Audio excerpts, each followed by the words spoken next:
A year ago, the idea of a virtual flagship would have probably seemed like a non-starter. Gamer-only territory for people that live to just noodle around on Fortnite. But the COVID-spurred acceleration of digital commerce and the morphing of gaming spaces into legit social hangouts means that canny lifestyle brands are already doubling down on these virtual spaces. Now, they're doing it to create more compelling and ultimately commercially lucrative online experiences. Whether it knows it or not, the classic e-tail grid is already on its deathbed. For those wanting to be eased into this world gently, we have the digital double. Now, these are virtual replicas of real-life spaces, a bit like Google Maps with a cheeky tap to buy on top. A little bit sparse on fantasy and full-blown escapism perhaps, but still dangling the carrot of self-discovery rather nicely. Go deeper and you have a new breed of access all areas, desktop immersion. There's no need for expensive wearables, making them fully democratic.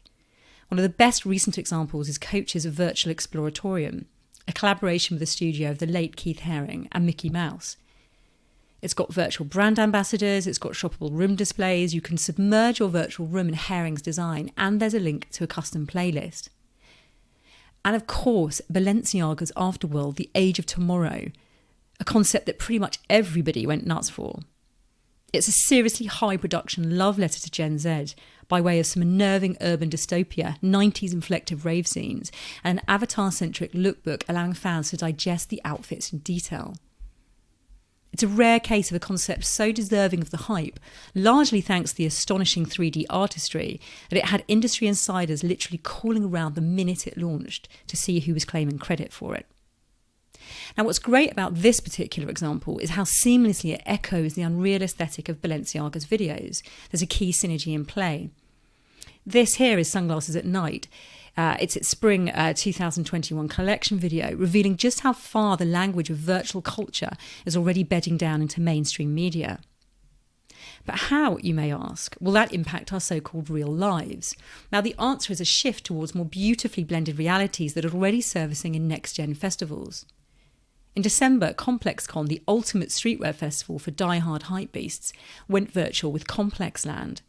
The visitors entered as avatars, they bought from branded in-game shops, attended live gigs, but could also order street food for real-world delivery. And 10% of everybody that entered this space actually bought something from it. AnimXR's virtual space with eco-materials pioneers Pangaea is already being primed for multiplayer possibilities, or squad shopping. So you can see and engage with someone else in the virtual space as an avatar or spry. You can invite others in, or you can be guided by an audio or voice tool. Or go full VR for a somewhat bizarrely more humanising experience. Last summer, I tried a concept by Verizon's Riot Studios, London's fashion innovation agency, and the Museum of Other Realities, a virtual venue that's built onto the Unity gaming platform. We went in as avatars and talked to one another as we would do in real life.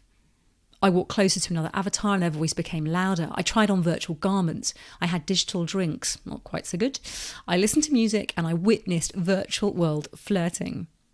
All so very, very online, but so very far from being remote. A clear and present taste of what's to come. Thank you for watching. Stay well.